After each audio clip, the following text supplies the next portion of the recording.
Globalisasi bukan hanya tentang dunia yang semakin dekat, tetapi juga tentang tantangan yang semakin kompleks. Halo semuanya, kenalkan, namaku Muhammad Aga Bukhari, NPM 25020027. Aku dari Prodi Administrasi Pendidikan, mata kuliah Pendidikan Pancasila.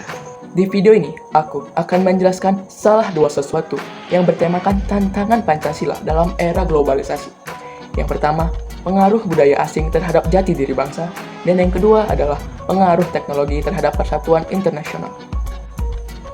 Dan poin-poin yang akan aku jelaskan adalah mengapa hal tersebut menjadi tantangan bagi Pancasila, dan aku akan memberikan solusinya berdasarkan nilai sila-sila dari Pancasila. Yang pertama, pengaruh budaya asing terhadap jati diri bangsa. Mengapa sih hal ini tuh menjadi tantangan bagi Pancasila? Nah, karena hal ini dapat menggeser nilai-nilai keberagaman dan karya-karya dari Indonesia.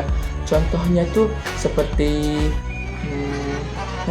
seperti membeli produk luar negeri dibandingkan produk di dalam negeri, dan berkurangnya rasa cinta terhadap budaya lokal, bahasa daerah, dan tradisi bangsa. Dan solusinya berdasarkan nilai sila Pancasila adalah sila pertama, yaitu menjadikan nilai agama sebagai pedoman untuk menyaring budaya asing yang bertentangan dengan moral dan norma bangsa. Dan yang kedua adalah sila kedua, membangunkan sikap terbuka namun tetap beretika, menghargai budaya lain tanpa kehilangan sopan santun dari karakter bangsa. Dan yang ketiga adalah sila ketiga, memperkuat rasa cinta tanah air melalui pelestarian budaya lokal, bahasa, dan tradisi nasional.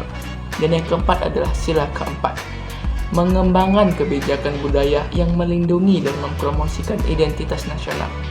Dan yang kelima adalah sila kelima, yaitu memberdayakan pelaku seni dan budaya lokal agar mampu bersaing dengan budaya asing. Yang pertama, pengaruh budaya asing terhadap jati diri bangsa. Mengapa sih hal ini tuh menjadi tantangan bagi Pancasila? Nah, karena hal ini dapat menggeser nilai-nilai keberagaman dan karya-karya dari Indonesia. Contohnya tuh seperti seperti membeli produk luar negeri dibandingkan produk di dalam negeri. Kita lanjut yang kedua, yaitu pengaruh teknologi terhadap persatuan Indonesia. Nah, kenapa hal ini tuh menjadi tantangan bagi Pancasila? Karena kan teknologi ini seharusnya mempertahankan. Namun, jika tidak digunakan dengan bijak, justru bisa memecah belah. Contohnya seperti saat ada orang yang membuat video, ada komentar yang negatif. Dan media sosial ini memperkuat yang namanya echo chamber. Nah, echo chamber ini adalah di mana orang-orang hanya berinteraksi dengan kelompok yang sependapat. Nah, solusinya dari berdasarkan nilai-nilai dari sila Pancasila adalah sila pertama adalah menggunakan teknologi secara bijak sesuai nilai moral dan etika. Dan yang kedua adalah sila kedua, menjaga sikap toleransi dan empati dalam interaksi digital.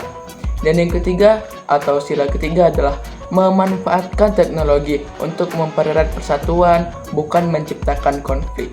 Dan yang keempat adalah sila keempat, yaitu menggunakan teknologi sebagai sarana dialog, musyawarah, dan partisipasi publik. Dan yang kelima adalah mendorong pemerataan akses teknologi agar tidak terjadi kesenjangan sosial.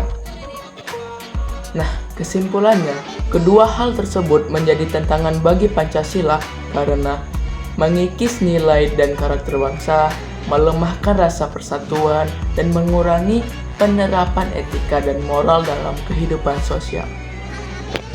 Oleh karena itu, mari kita berubah dan tetapkan bahwasannya hal seperti ini hanya dapat dilakukan oleh kesadaran kita sendiri, bukan kesadaran orang lain. Dan kita harus literasi digital serta penanaman nilai Pancasila sejak dini agar ideologi bangsa tetap relevan di era modern. Sekian dari saya Muhammad Aga Bukhari pamit undur diri. Terima kasih.